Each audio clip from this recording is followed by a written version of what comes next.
ज्ञानतिमिरन्धस्य ज्ञानाञ्जनशलाकया चक्षुरुन्मिलितं येन तस्मै श्रीगुरवे नमः। श्रीचैतन्यमनोभीष्टं स्थापितं येन भूतले स्वयं रूपः कदा मह्यं ददाति स्वपदान्तिकं।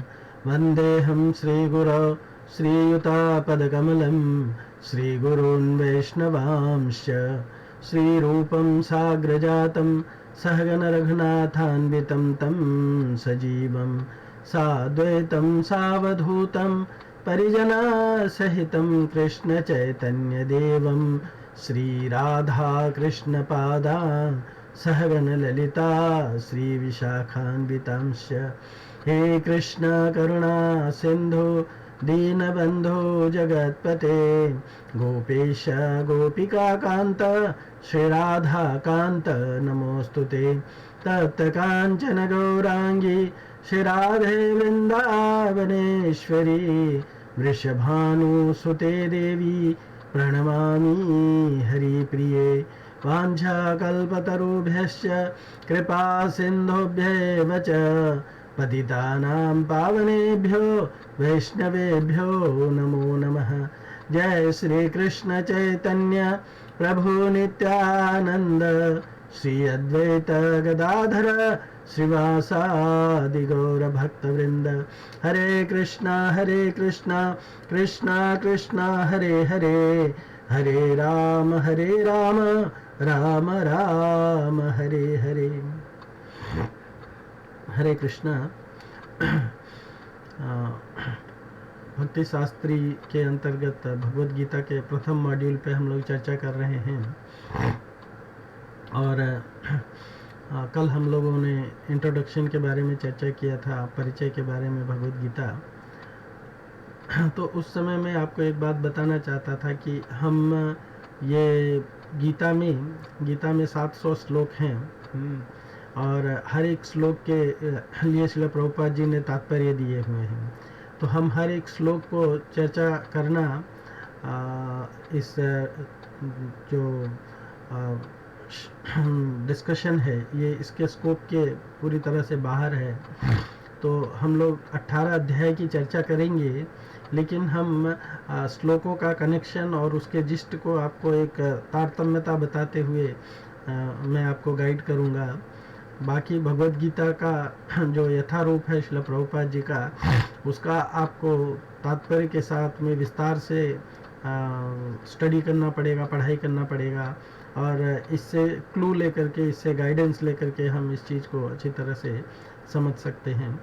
तो आज हम लोग भगवद गीता के प्रथम अध्याय का चर्चा करेंगे और प्रथम अध्याय का शीर्षक है कुरुक्षेत्र के युद्ध स्थल में सैन्य निरीक्षण। तो इसमें हम आपको जो श्लोकास है उसके बारे में एक समराइज्ड प्रेजेंटेशन दे रहा हूँ, ये आप उसको देखिए। तो भगवद गीता का ये प्रथम अध्याय अन्य सभी अध्यायों की प्रस्तावना के रूप में प्रस्तुत किया गया है। कल भी मैंने आपको ये बताया था। और महाभारत की घटना का वर्णन जारी रखते हुए ऋषि वैशंपायन जन्मेजय से बताते हुए कह रहे हैं कि कौरवों और पांडवों के बीच राज्य और संपत्ति के लिए जो आपसी झगड़ा था वो अब युद्ध के द्वार पर आकर के खड़ा हो गया था। सारे उपाय फेल हो गए थे। भगवान कृष्ण भी उसके लिए उपाय करके और हार मान चुके थे। तो अभी युद्ध के सिवा दूसरा कोई उपाय नहीं था। तो ये युद्ध के स्तर पर आकर के खड़ा हो गया था। शांति स्थापित करने के सारे प्रयास विफल हो गए थे। दोनों पक्षों की सेनाएं युद्ध के लिए कुरुक्षेत्र के मैदान में आमने सामने खड़ी थी और अंधे राजा धृतराष्ट्र के द्वारा अपने सारथी और सचिव संजय से कुरुक्षेत्र के मैदान में युद्ध के लिए एकत्रित अपने पुत्र और उसके अनुज पांडु के पुत्र वहाँ क्या कर रहे हैं, इस प्रश्न के साथ भगवद गीता प्रारंभ होती है। जैसा कि भगवद गीता के पहले श्लोक में आप देखेंगे, पहले अध्याय के धृतराष्ट्र उवाच धर्मक्षेत्रे कुरुक्षेत्रे समवेता युयुत्सवः मामकाः पांडवाश्चैव किम अकुर्वत संजय। तो संजय से वो पूछते हैं कि हे संजय, मेरे पुत्र और मेरे अनुज पांडु के पुत्र कुरुक्षेत्र के पवित्र क्षेत्र में, धर्म क्षेत्र में युद्ध की अभिलाषा से एकत्र हुए हैं, तो इस समय वो क्या कर रहे हैं, क्या कुरुक्षेत्र के मैदान का जो प्रभाव है वो उनके ऊपर हावी हो रहा है, या यो युद्ध से विरक्त होना चाहते, क्या है, वो ये जानना चाहता था। तो दोनों ही पक्षों के द्वारा युद्ध आरंभ का शंखनाद होने के बाद अर्जुन अपने सारथी भगवान श्री कृष्ण से विनय पूर्वक उनके रथ को दोनों सेनाओं के मध्य से लेकर चलने का आग्रह करते हैं। रथम स्थापे में इच्छित, किस लिए, जिससे कि वे देख सकें कि इस युद्ध में अपने प्राणों की बाजी लगा करके कौन कौन से योद्धा उनसे युद्ध करने के लिए तत्पर हैं, उनसे आए हुए हैं, है ना। तो इसलिए वो कहता है कि हे माधव, रथ स्थाप्य में अच्युत, हे अच्युत मेरा रथ जो है सेनयोर उभयोर मध्य रथ स्थाप्य में अच्युत, दोनों सेनाओं के बीच में मेरा रथ लेकर के चलिए। यावत देता निरीक्षे हम योद्धु कामान अवस्थितान, तो मैं देखना चाहता हूँ कि यहाँ पे मुझसे युद्ध की अभिलाषा लेकर के कौन कौन से योद्धा कौरवों की तरफ से युद्ध लड़ने के लिए यहाँ पे आए हुए हैं। उनके निर्देश के अनुसार भगवान श्री कृष्ण चूंकि उनके सारथी के रूप में कार्य कर रहे थे, तो भगवान अर्जुन के अनुरोध के अनुसार उनके रथ को दोनों सेनाओं के मध्य से लेकर के जाते हैं और जाकर के पितामह भीष्म और गुरु द्रोण के समक्ष खड़ा कर देते हैं। और अर्जुन से कहते हैं कि देखो अर्जुन, ये समस्त कुरुवीर तुमसे युद्ध की अभिलाषा से यहाँ पे उपस्थित हुए हैं। तो भगवान एक तरह से अर्जुन को एक ऐसे सिचुएशन में ले जा करके खड़ा कर देते हैं जहाँ पे अर्जुन जो है ये देखता है कि उसके गुरु द्रोण से और उसके पितामह भीष्म से, जिन्होंने उनको पाल पोस करके बड़ा किया है, जिन्होंने उनको शिक्षा दिया है, उनके साथ युद्ध करना पड़ेगा। और ऐसा युद्ध जहाँ पे प्राणों की बाजी लगने वाली है, तो इस तरह का युद्ध करने के लिए और चूंकि इस तरह के युद्ध के लिए वो रेडी नहीं था, तो इस तरह से भगवान उसको ले जा करके कहते हैं कि देखो अर्जुन, ये तुम्हारे से युद्ध करने के लिए ये तुम्हारे पितामह, तुम्हारे गुरु, मातुला, पित्रान, पौत्रान, सखीस तथा ये सब लोग जो है यहाँ पे उपस्थित हुए हैं तुमसे युद्ध करने के लिए। पश्येतान महाबाहो, समवेतान कुरुनीति, कुरुओं को देखो यहाँ पे एकत्रित हुए हैं, है ना, तुम्हारे से युद्ध करने के लिए। तो अर्जुन उनको देख करके अर्जुन ने वहाँ पर दोनों सेनाओं में अपने संबंधियों, पितृपक्ष के लोगों को, जैसे चाचाओं को, ताऊओं को, पितामहों को, गुरुओं को, भाइयों को, पुत्रों, पौत्रों, और मातृपक्ष के लोगों जैसे मातुलों, ससुरों, शुभचिंतकों और मित्रों को देख करके करुणा से अभिभूत हो गया है और युद्ध से विरक्त होकर के युद्ध न करने का निर्णय कर लेता है। वो युद्ध न करने का निर्णय लेते हुए अर्जुन विभिन्न प्रकार की दलीलें देता है, 5 प्रकार की विशेष करके दलीलें देता है। तो वो हम लोग आगे चल करके चर्चा करेंगे इसके बारे में, जिनका वर्णन इस अध्याय में आगे चल करके किया गया है। हम लोग इस चीज़ को आगे चल करके वर्णन करेंगे। तो संपूर्ण अध्याय को हम अध्ययन के उद्देश्य से संपूर्ण अध्याय को 2 भागों में विभक्त किया गया है, भाग 1 और भाग 2। तो भाग 1 के अंतर्गत प्रस्तावना दिया गया है जो 1 से लेकर के 26 तक के श्लोकों में वर्णित है, और 1 से लेकर 26 तक के श्लोक को फर्दर विभाजित किया गया है, जिसमें 1 से लेकर 11 तक के जो श्लोक हैं उसमें युद्ध की तैयारियों का वर्णन किया गया है। उसके बाद में 12 से लेकर के 20 तक के श्लोक में पांडवों की विजय के चिन्ह का वर्णन किया गया है, और 21 से लेकर के 26 तक के श्लोकों में भक्तवत्सल के रूप में भगवान श्री कृष्ण को प्रस्तुत किया गया है कि भगवान श्री कृष्ण किस तरह से अपने भक्त के लिए उसका रथ हाँकने के लिए भी तैयार हो जाते हैं। और भाग 2 जो है वो श्लोक संख्या 27 या विशेष करके समझ लीजिए 28 श्लोक से लेकर के दूसरे अध्याय के 6वें श्लोक तक वर्णन किया गया है। यहाँ पे इस सेक्शन में युद्ध नहीं करने के लिए अर्जुन जो है जो 5 दलीलें देता है, 5 कारण बताता है, उनका वर्णन किया गया है। तो श्लोक 28 से लेकर के 30 तक अर्जुन जो है करुणा का या दया का या कंपैशन का कारण बताता है, जिसके द्वारा वो युद्ध नहीं करना चाहता है। तो हम लोग इसके बारे में और थोड़ा जानेंगे आगे फर्दर। तो उसके बाद में फिर 31 से लेकर के 35 तक के श्लोकों में अर्जुन जो है भोग के दलील देता है कि ये युद्ध करने से कोई भी जो है वो इस युद्ध के परिणाम को भोग नहीं पाएगा। क्योंकि भुंजी ये भोगान रुधिर प्रदिग्धान। हाँ, खून में सना हुआ कोई भी जो भोग है वो उसको कोई भी संभ्रांत व्यक्ति या सभ्य व्यक्ति उसको एंजॉय नहीं कर सकता है। उसके बाद में तीसरा दलील अर्जुन देता है 36 से लेकर के 38 तक के श्लोकों में, जिसमें अर्जुन पाप का भय दिखाता है और वो पाप के भय से युद्ध नहीं करना चाहता है। फिर 29 से लेकर के 43 तक के श्लोकों में वो कुल परंपरा के विनाश का भय के कारण युद्ध नहीं करना चाहता है। और दूसरे अध्याय के 6वें श्लोक तक जो है वो अनिश्चितता या इनडिसीजन का कारण देकर के युद्ध नहीं करना चाहता है, क्योंकि वो कहता है कार्पण्य दोषोपहत स्वभाव पृक्षामि त्वं धर्म सम्मूढ़ चेता यक्षश्रेयस्यान् निश्चितं ब्रूहि तन्मे शिष्यस्ते हम साधि मां त्वां प्रपन्नम। तो कि हे कृष्ण, मैं कंफ्यूज हूँ, मैं समझ नहीं पा रहा हूँ कि मैं ये युद्ध करूँ या नहीं करूँ, तो मेरे लिए श्रेयस्कर क्या है। यक्षश्रेयस्यान् निश्चितम, तो वो निश्चित रूप से मुझे बताइए कि मेरे लिए श्रेयस्कर क्या है, तो मैं उस तरह से युद्ध करूंगा। तो इस तरह से इस चैप्टर 1 को 2 भागों में विभाजित किया गया है, जिसमें युद्ध का निरीक्षण की बात की गई है, युद्ध की तैयारी, पांडवों के विजय के चिन्ह, भगवान को भक्त वत्सल के रूप में प्रस्तुत करना, ये प्रस्तावना के अंतर्गत बताया गया है। और युद्ध नहीं करने के लिए अर्जुन के द्वारा दिए गए 5 कारण जो है वो सेक्शन 2 में डिस्कस किए गए हैं। तो इस अध्याय में 2 प्रसंगों पर बार बार जोर दिया गया है, और वो 2 प्रसंग हैं भगवान द्वारा अपने भक्तों के संरक्षण की बात पे जोर दिया गया है कि भगवान अपने भक्तों के संरक्षण के लिए कुछ भी करने के लिए तत्पर रहते हैं। समस्त भौतिक परिस्थितियों के प्रतिकूल होने पर भी एकमात्र भगवान को समर्पित भक्तों की विजय और सुरक्षा निश्चित होती है। यह हम आगे जाकर के जहाँ पे विजय के लक्षण हैं वहाँ पे हम देखेंगे कि भगवान की भक्त वत्सलता के कारण भक्त कितना भी दुर्बल या कैसा भी क्यों न हो, लेकिन भगवान की कृपा से वो हर कठिन परिस्थितियों को आसानी से पार कर सकता है।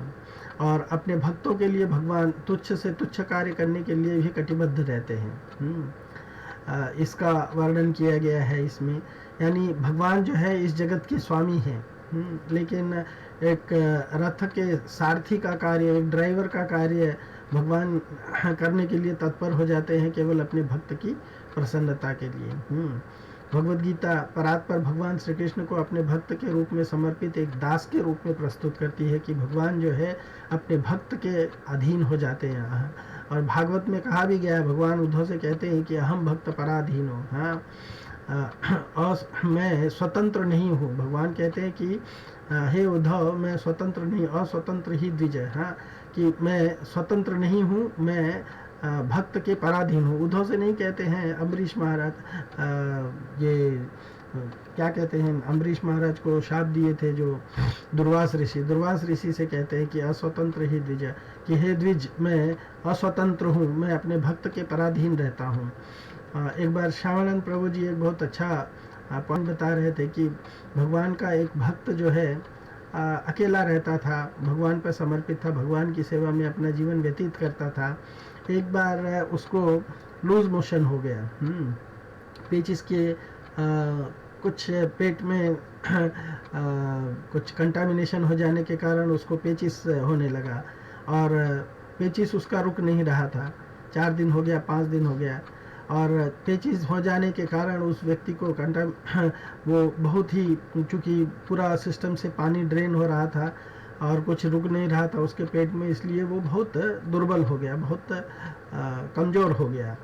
तो कमज़ोर इतना हो गया कि वो अब अपने जगह से उठ भी नहीं पा रहा था, और चूँकि उसकी कोई सेवा करने वाला नहीं था, वो अकेला रहता था, इसलिए वो एक ही जगह पे पड़ा कष्ट पाने लगा। वो एक ही जगह पर बैठे बैठे वो टट्टी पेशाब भी करने लगा, पेचिस करने लगा। और चूँकि पेचिस जब वो उत्सर्जन करता था तो उसमें से बहुत अधिक दुर्गंध आती थी, पर चूँकि उसके शरीर में कोई शक्ति नहीं थी तो वो उठ करके अपने आप की सफाई भी नहीं कर सकता था, कुछ नहीं कर पा रहा था। तो इस तरह से वो उसमें ही टट्टी में पड़ा हुआ लेटा हुआ पड़ा हुआ था। इतने में वो देखता है कि भगवान जो है उसका दरवाज़ा खोल करके भगवान अंदर प्रवेश करते हैं, और भगवान को देख करके भी वो भगवान को भी प्रणाम करने के लिए वो उठ नहीं पाता है।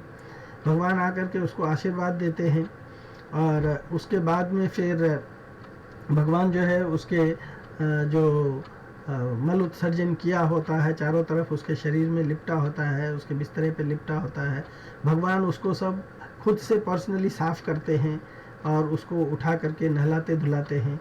तो वो भगवान को ऐसा सब करता हुआ देख करके बड़ा असमंजस में आ जाता है और भगवान से प्रार्थना करने लगता है कि प्रभु आप ये सब क्यों कर रहे हैं? आप तो साक्षात भगवान हैं, आप मुझे शक्ति दे सकते हैं, मेरी ये बीमारी ठीक कर सकते हैं कि मैं अपना ये कार्य कर सकूं। लेकिन भगवान उससे बताते हैं कि मैं अपने भक्त के लिए कुछ भी करने के लिए तत्पर रहता हूँ। तो भगवान जो है अपने भक्तों के लिए तुच्छ से तुच्छ काम, छोटे से छोटा काम भी करने के लिए तत्पर रहते हैं। तो इस तरह से भगवद गीता जो है भगवान को एक दास के रूप में प्रस्तुत करती है कि जगत के स्वामी परात्पर भगवान अपने भक्त के लिए कुछ भी करने के लिए तैयार हो सकते हैं, यहाँ तक कि वो उसका सारथी बन जाते हैं, उसके ड्राइवर बन जाते हैं।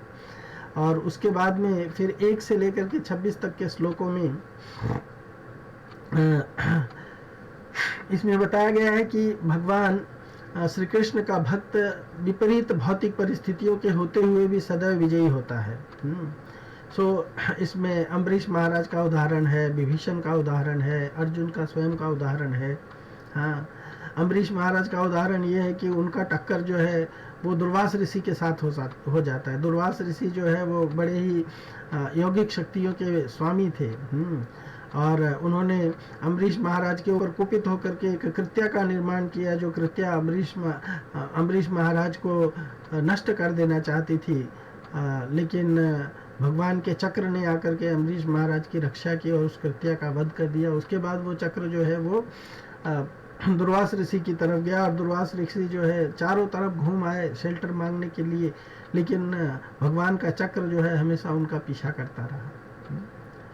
और अंत में जब उन्होंने आकर के अम्बरीश महाराज से क्षमा मांगा, क्षमा याचना किया, तब जाकर के चक्र ने उनका पीछा करना छोड़ दिया। उसी तरह से विभीषण का भाई रावण जो है त्रैलोक्य विजयी रावण था, और उसकी शक्ति और उसके सामर्थ्य के सामने देवता तक भी समर्पित हो चुके थे। लेकिन इतने शक्तिशाली व्यक्ति के होने के बावजूद भी, उसका भाई होने के बावजूद भी विभीषण ने उसका त्याग कर दिया। क्यों? क्योंकि वो भगवान का भक्त नहीं था। तो भगवान ने उस विभीषण को, जो बेचारा एकदम से निर्बल व्यक्ति था, उसके अंदर रावण जैसी शक्ति नहीं थी, फिर भी उसको लंका का राज्य समर्पित कर दिया। अर्जुन के सामने भी ऐसी ही कुछ स्थिति थी। अर्जुन जो है भगवान को स्वीकार करता है, और भगवान की जो सेना है वो दुर्योधन लेकर के जाता है। ये स्टोरी आप लोग जानते होंगे। हाँ, अर्जुन की इन कंपैरिजन टू कौरवों की सेना, पांडवों की सेना जो थी वो काफ़ी कम थी। 5 अक्षौहिणी डिवीजन उनके पास में कम थी। हाँ, और 5 अक्षौहिणी डिवीजन उनके पास में कम थी, 4 अक्षौहिणी डिवीजन कम थी इनफैक्ट। कौरवों के पास में 11 अक्षौहिणी सेना थी, और पांडवों के पास में केवल 7 अक्षौहिणी सेना थी। तो सेना जो है लगभग आधी थी, उसके बावजूद, और उसमें उनकी सेना में कर्ण, द्रोण, भीष्म, कृपाचार्य, अश्वत्थामा ऐसे महाबली वीर थे। हाँ, जिसको भागवत में कहा गया है, कुंती महारानी कहती हैं कि मेरे पुत्र जो है समर सागर में बड़े बड़े शार्क मछलियों जैसे विध्वंसकारी योद्धाओं के बीच में युद्ध लड़ने के लिए गए, और आपकी कृपा से ही वो बच पाए। तो भगवान जो है विपरीत परिस्थितियों में भी भगवान अपने भक्त का सदैव विजय कराते हैं, और ये भक्त वत्सलता भगवान की यहाँ पे दिखाई गई है। तो 1 से लेकर के 11 तक के श्लोकों में युद्ध और विजय के चिन्ह हैं। द्रोणाचार्य के साथ दुर्योधन के वार्तालाप जो है उसके राजनीति में उसकी दक्षता और उसके बढ़े चढ़े अहंकार का यहाँ पे पर्दाफाश करती है। तो हम यहाँ पे देखेंगे कि इन श्लोकों में एक्चुअली 1 से लेकर के 11 तक के श्लोकों में क्या बताया गया है। 1 से लेकर के 11 तक के श्लोकों में बताया गया है कि जब धृतराष्ट्र संजय से दोनों भाइयों के दोनों कजिन्स के बारे में जानकारी लेना चाहता है, तो उस समय संजय उनको बताते हैं कि दुर्योधन जो है पांडवों की सेना का व्यू देख करके दृष्ट्वा तु पांडवानीकम व्यूढ़म दुर्योधनस्तदा आचार्यम उपसंगम्यम राजा वचनम अब्रवीत। तो आचार्य यानी द्रोणाचार्य के पास में जाता है और जाकर के उनसे कहता है पश्येतान महाबाहो पश्येतान पांडुपुत्राणाम आचार्यम महती चमूम व्यूढ़म द्रुपद पुत्रेण तव शिष्येण धीमताम। तो इसमें एक एक शब्द जो दुर्योधन ने यूज किया है वो उसके राजनीतिक दक्षता को दिखाता है। यहाँ पे वो एक्चुअली उस समय भीष्म जो थे वो कमांडर इन चीफ थे, सेनापति थे, और द्रोण उनके अंडर में, उन सेनापति के अंडर में युद्ध कर रहे थे। तो किसी भी वार्तालाप के लिए कमांडर इन चीफ भीष्म के पास जाना चाहिए, लेकिन दुर्योधन जो है भीष्म के पास न जा करके द्रोणाचार्य के पास जाता है, इसलिए क्योंकि वो द्रोणाचार्य को श्रेष्ठता दिखाना चाहता है और वो ये भी जानता है कि अगर मैं द्रोणाचार्य को जा करके उसको वैल्यू दूंगा तो भीष्म जो है वो नाराज भी नहीं हो सकते हैं। वो नाराज इसलिए नहीं हो सकते हैं क्योंकि सामाजिकता में द्रोणाचार्य ब्राह्मण के परिवार से आते थे और ब्राह्मण जो होता है वो क्षत्रियों से श्रेष्ठ गिने जाते हैं। तो इसलिए दुर्योधन जानता था कि भीष्म पितामह जो है इस चीज के लिए ऑब्जेक्शन नहीं करेंगे। और दूसरी बात है कि वो जाकर के ये नहीं कहता है कि हे गुरुदेव द्रोणाचार्य, देखिए आपके पुत्र, आपके शिष्य धृष्टद्युम्न ने कितनी सुंदर व्यूह रचना की है। धृष्टद्युम्न जो है पांडव सेना का सेनापति थे, जो द्रुपद के पुत्र थे। तो द्रुपद से जो उनका झगड़ा हुआ था द्रोणाचार्य का, उस झगड़े को स्मरण कराने के लिए वो इनका नाम नहीं लेता है,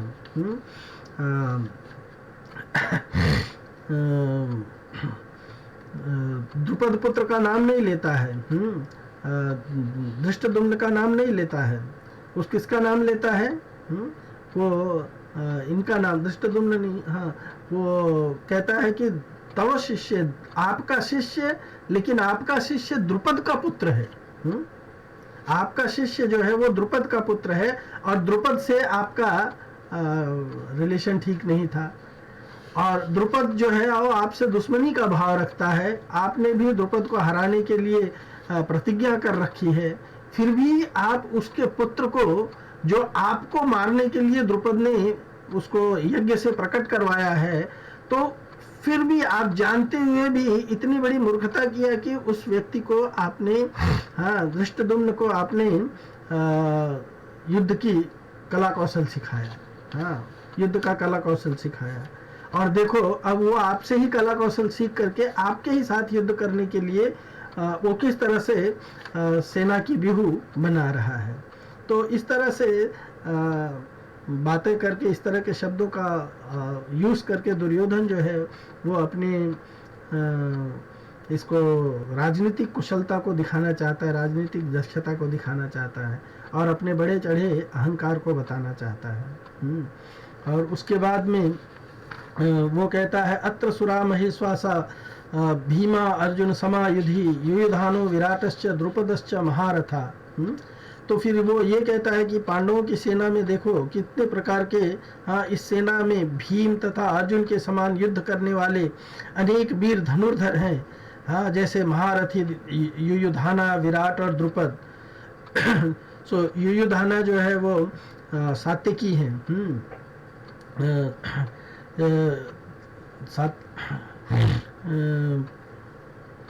युयुधाना उत्तम औजाश्च वीरोसोद, हाँ, सात्यकी हैं। सात्यकी को यहाँ पे बताया गया है कि इसमें सात्यकी जो है वो भी युद्ध करने के लिए युद्ध कला में निपुण हैं, हाँ। अर्जुन के समान ये सब लोग दुर्जेय हैं, ये सब बहुत युद्ध कला में निपुण लोग हैं। तो यहाँ पे बहुत सारे योद्धाओं का चर्चा किया गया है। दृष्ट केतुश्चेकितान काशीराजश्च वीर्यवान पुरजित कुंती भोजश्च सैव्यश्च नरपुंगव युधामन्युश्च विक्रांत उत्तमौजाश्च वीर्यवान सौभद्रो द्रौपदेयाश्च सर्व एव महारथा। हाँ, वो कहता है कि इनके साथी दृष्टकेतु, चेकितान, काशीराज, पुरुजित, कुंती भोज तथा सव्य जैसे महान शक्तिशाली योद्धा भी हैं। हाँ, पराक्रमी युधामन्यु अत्यंत शक्तिशाली उत्तमौजा, सुभद्रा के पुत्र अभिमन्यु तथा द्रौपदी के पुत्र, ये सभी महारथी हैं। हाँ, अस्माकं तो विशिष्टा ये तान्निबोध द्विजोत्तम नायकामो सैन्यम से संज्ञार्थम ताम अब्रवीति। तो इतने से लोगों का बताने के बाद में, हाँ, इसमें भीम, अर्जुन, युयुधाना, विराट, द्रुपद, हाँ, 5 तो ये हो गए। उसके बाद में दृष्ट केतु, चेकिताना, काशी राजा, पुरजित, कुंती भोज, शव्य और सव्य इत्यादि जो है, ये 6 और योद्धाओं के। तो इस तरह से टोटल 11 योद्धाओं का वो चर्चा करता है। 11 योद्धाओं के बारे में, 11 या 12 योद्धाओं के बारे में बताता है।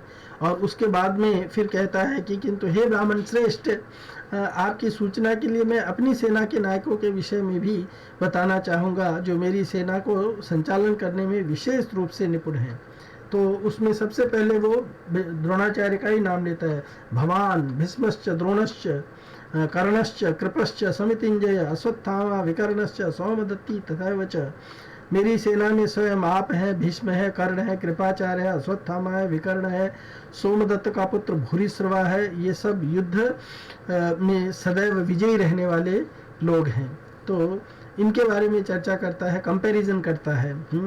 और फिर कहता है कि अन्य च बहवः सूरा मद अर्थे त्यक्त जीविता। फिर कहता है कि इसमें और भी बहुत सारे सूरवीर लोग हैं जो मेरे लिए अपने प्राण त्याग करने के लिए तैयार हैं। तो कुछ आचार्य इसके बारे में ये भी कहते हैं, मद अर्थ मतलब मेरे लिए, यानी मेरे वजह से ये लोग अपने प्राण त्याग करेंगे। यानी वो भविष्यवाणी करता है कि युद्ध में जितने भी लोग मेरे पक्ष से लड़ने वाले हैं वो सब के सब युद्ध में मारे जाने वाले हैं। और वो भी ये कहता है कि मद अर्थ है, यानी चूंकि ये लोगों ने मेरा नमक खाया है, मेरा पैसा खाया है, चूंकि मैंने इनका पालन पोषण किया है, तो आज ये लोग उसके वजह से अपने प्राण जो है मेरे लिए न्यौछावर करने वाले हैं। हाँ, सो इस तरह से वो कहता है कि मद अर्थे त्यक्त जीविता, सब लोग अपने जीवन का त्याग करेंगे। और ये नाना शस्त्र प्रहरणा सर्वे युद्ध विशारद, अनेक प्रकार के हथियारों से सुसज्जित है ये सब, और ये युद्ध कला में निपुण हैं।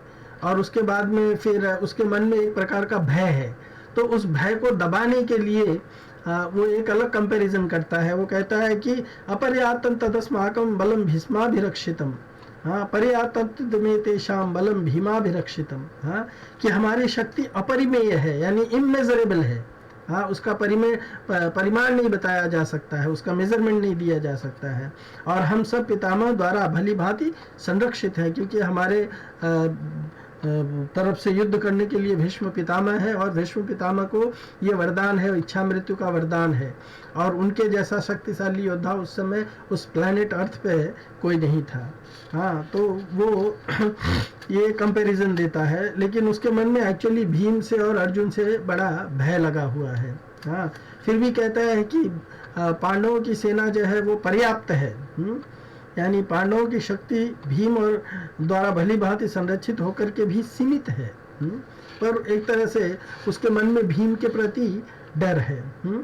तो अनेषु च सर्वेषु यथा भागम अवस्थिता भीष्म एवाभिरक्षन्तुम भवन्तम सर्व एव हि।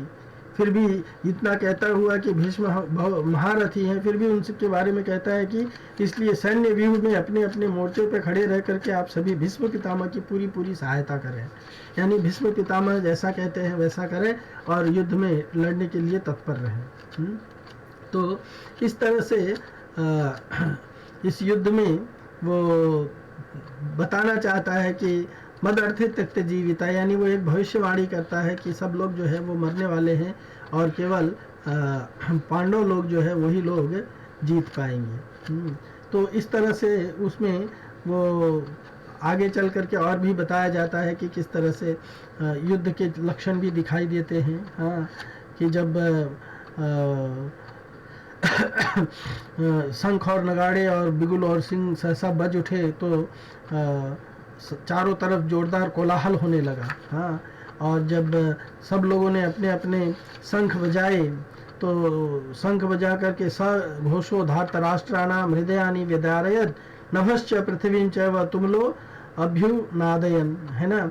सो तुमुल ध्वनि जब होने लगी उन भेरी और नगाड़ों की और शंख की, तो उनके हृदय विदीर्ण होने लगे, यानी वो घबराने लगे, हार के डर से घबराने लगे।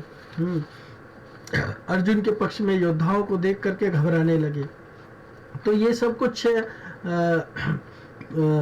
लक्षण थे जिनसे ये पता चलता है कि कौरव जो है ये युद्ध हारने वाले हैं।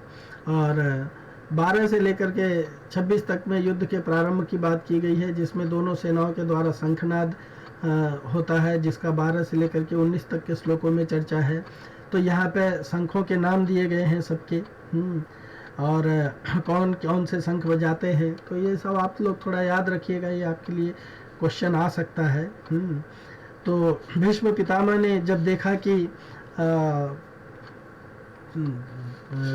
दुर्योधन जो है वो एक तरीके से घबराया हुआ है और घबराहट में वो इस तरह के कार्य कर रहा है, तो उसके खुशी के लिए तस्य संजनयन, उसके खुशी के लिए कुरुवृद्ध जो श्रेष्ठ सबसे सीनियर थे कौरवों में, पितामह भीष्म, वो सिंहनादम विनदोच्च शंखो दद्मो प्रतापवान, तो अपने प्रतापवान शंख को उच्च स्वर से बचाया, उच्च स्वर से बजाया, जिससे कि दुर्योधन को थोड़ी खुशी मिले कि मैं युद्ध करने के लिए तत्पर हूँ। उसको ऐसा ना लगे कि चूंकि वो भीष्म पितामह को इग्नोर करके द्रोणाचार्य जी के पास गया है तो भीष्म पितामह जो है वो मन से लड़ेंगे नहीं या उसकी ओर से ठीक से लड़ेंगे नहीं। आगे चल करके वो इनको इसके बारे में बहुत सारा कंप्लेंट भी करता है। ये आप लोग जानते हैं महाभारत से कि वो जाकर के भीष्म पितामह से कहता था कि आप पांडवों को चाहे तो एक दिन में मार सकते, लेकिन आप उनको मारना नहीं चाहते हैं, ये है वो है। तो वो कैसे तो भी रोग आकर के उनसे 5 धनुष जो है उनको मारने के लिए रखवा लेता है और उसको अपने पास रख लेता है। क्यों? क्योंकि उसको भीष्म पितामह के ऊपर विश्वास नहीं होता है। तो जब शंख बजा दिया भीष्म ने तो लोगों को लगा कि अभी युद्ध का घोष हो चुका है, युद्ध का बिगुल बज चुका है। तो चारों तरफ भेरी नगाड़े इत्यादि जो है वो बजने लगे। तो इसलिए यहाँ पे मेंशन्ड है ततः शंखश्च भेर्यश्च प्रणम आनक गोमुखा सहसवाभ्य हंत शब्द तुम लो भवत। उसके पश्चात शंख नगाड़े बिगुल तुरही सिंह सहसा एक साथ बज उठे। यह समवेत स्वर अत्यंत कोलाहल पूर्ण था। और ततः श्वेत, जब ये शंख बज गया सो उसी समय दोनों सेनाओं के बीच में लोगों ने ये देखा। ततः श्वेतैर्युक्त महति स्यंदने स्थितो माधव पांडवश्चैव दिव्य शंखो प्रदद्मतु। तो दूसरी ओर से श्वेत घोड़ों द्वारा खींचे जाने वाले विशाल रथ पर आसीन कृष्ण तथा अर्जुन ने अपने अपने दिव्य शंख बजाए। तो भगवान ने कौन से शंख बजाए, महाराज युधिष्ठिर ने कौन से शंख बजाए, भीम ने कौन से शंख बजाए, अर्जुन ने कौन से शंख बजाए, उनके शंखों के नाम दिए गए हैं इन श्लोकों में। 5 जन्य ऋषिकेशो देवदत्तम धनंजय पौंड्रो दद्मं महाशंखम भीमकर्मा वृकोदर अनंत विजयम राजा कुंते पुत्रो युधिष्ठिर नकुला सहदेवश्च सुघोष मणिपुष्पको काश्यश्च परमेश्वास शिखंडी च महारथा दृष्टदुम्नो विराटश्च सात्यकिश्च अपराजित द्रुपदो द्रौपदेयाश्च सर्वसः पृथ्वीपते सौभद्रश्च महाबाहु शंखम दध्मो पृथक पृथक। भगवान कृष्ण ने अपना 5 जन्य शंख बजाया, अर्जुन ने देवदत्त शंख बजाया तथा अधिक खाने वाले अति मानवीय कार्य करने वाले भीम ने पौंड्र नामक भयंकर शंख बजाया। कुंती पुत्र राजा युधिष्ठिर ने अपना अनंत विजय नामक शंख बजाया तथा नकुल और सहदेव ने सुघोष और पुष्पक शंख बजाए। महाधनुर्धर काशीराज परम योद्धा शिखंडी दृष्टदुम्न विराट अजय सात्यकी द्रुपद द्रौपदी के पुत्र तथा सुभद्रा के महाबाहु पुत्र आदि सबों ने अपने अपने शंख बजाए। तो अपने अपने शंख बजा करके उन सब लोगों ने अपनी अपनी तरफ से युद्ध का ऐलान कर दिया कि हम सब युद्ध के लिए तत्पर हैं। तो इन सब एक साथ उनके इस ऐलान को सुन करके, जो शंखनाद के द्वारा ऐलान किया जा रहा था, सघोषो धार्त राष्ट्राणाम हृदयानि विदारयत् नभश्च पृथ्वीं चैव तुमुलो अभ्युनादयन्। हाँ, इन विभिन्न शंखों की ध्वनि कोलाहलपूर्ण बन गई थी, जो आकाश तथा पृथ्वी को शब्दायमान करती हुई धृतराष्ट्र के पुत्रों के हृदय को विदीर्ण करने लगी। और अथ व्यवस्थितान् दृष्ट्वा धार्तराष्ट्रान् कपिध्वज प्रवृत्ते शस्त्र संपादे धनुरुद्यम्य पांडव ऋषिकेशं तदा वाक्यम इदमाह महीपते। तो अर्जुन का रथ दोनों के सेनाओं के मध्य में आता, वहां अपने अपने संबंधियों को देख करके वो भ्रमित हो जाता है। इसकी चर्चा यहाँ पे आगे की जाती है। तो उस समय हनुमान से अंकित ध्वज लगे रथ पर आसीन पांडुपुत्र अर्जुन अपना धनुष उठा करके तीर चलाने के लिए अत्यंत उद्यत हो गए। और वो कहने लगे, संजय कहने लगे कि हे राजन, धृतराष्ट्र के पुत्रों को व्यूह में खड़ा देख करके अर्जुन ने कृष्ण से ये वचन कहे। कृष्ण से अर्जुन ने ये वचन कहे। तो कृष्ण ने क्या वचन कहे? हाँ, आप ये भी गिनते जाना कि संजय जो है वो कौन कौन से श्लोक कहते जाते हैं। हाँ, और उन श्लोकों को हम अच्छी तरह से कैसे समझ सकते हैं। तो ये अभी सारे शब्द जो है वो संजय बता रहे हैं कि किस तरह से अर्जुन जो है भगवान से निवेदन करते हैं। अर्जुन भगवान से क्या निवेदन करते हैं?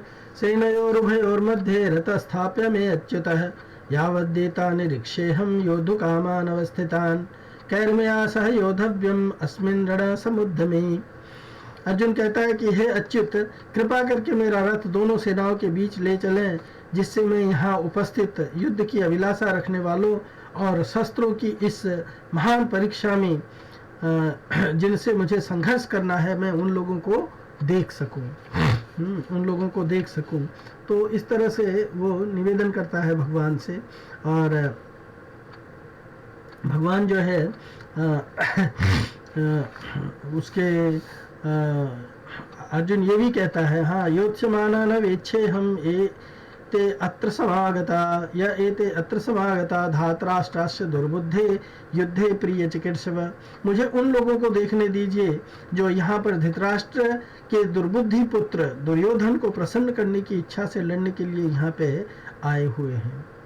फिर संजय कहते हैं कि एवं मुक्त ऋषिकेशो गुडाकेशेन भारत सेनयोरुभयोर्मध्ये स्थापयित्वा रथोत्तमम्।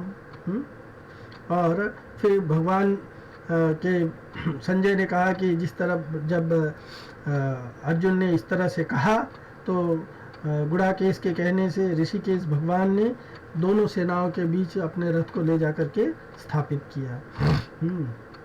यहाँ पे थोड़ा हम ये भी समझने की कोशिश करते हैं कि भगवत गीता का आरंभ जो है धृतराष्ट्र के प्रश्न से होती है। धृतराष्ट्र एक ऐसा व्यक्ति है जिसको भगवान में विश्वास नहीं है, भगवान की बात को वह मानता भी नहीं है, अनसुना कर देता है। भगवान उसको कई बार अपने मैसेंजर के द्वारा पर्सनली जा कर के उसको शिक्षा देते हैं, उसको समझाते हैं कि वो दुर्योधन को कंट्रोल में लाए और दुर्योधन के द्वारा अनीति और अत्याचार का दमन करे। तो भी वो जो है दुर्योधन के आसक्ति में इतना रचा पचा हुआ है कि वो भगवान की बात को भी नहीं मानता है। भगवान की बात को भी नहीं मानता है, बल्कि एक डिप्लोमेट की तरह से उनसे भी बात करता है ना। तो ऐसा व्यक्ति जो भगवान का भक्त नहीं है, जो सांसारिकता से पूरी तरह से आसक्त है, उसका नाम ही धृतराष्ट्र है। जो राष्ट्र को पकड़ करके बैठा है, अन्यायपूर्ण तरीके से वो राष्ट्र को पकड़ करके बैठा है। फिर भी उसके कथन से, उसके स्टेटमेंट से भगवत गीता जैसा दिव्य ग्रंथ जो है वो आरंभ होता है। तो इसका क्या कारण है? वो उसके वाच, उसके कथन से, उसके बोलने से भगवत गीता जो है वो आरंभ होती है। कुछ लोग यहाँ तक कहते हैं कि भगवत गीता दूसरे अध्याय से आरंभ होती है, पहले अध्याय में नहीं आरंभ होती है। पर एक्चुअली भगवत गीता जो है पहले अध्याय से ही और पहले श्लोक से ही आरंभ होती है। तो धृतराष्ट्र जैसा सांसारिक व्यक्ति जो भगवान का भक्त भी नहीं है, उसके कथन से गीता क्यों आरंभ होती है? क्यों? क्योंकि हम सब जो है धृतराष्ट्र का, हम सबका धृतराष्ट्र एक रिप्रेजेंटेशन करता है।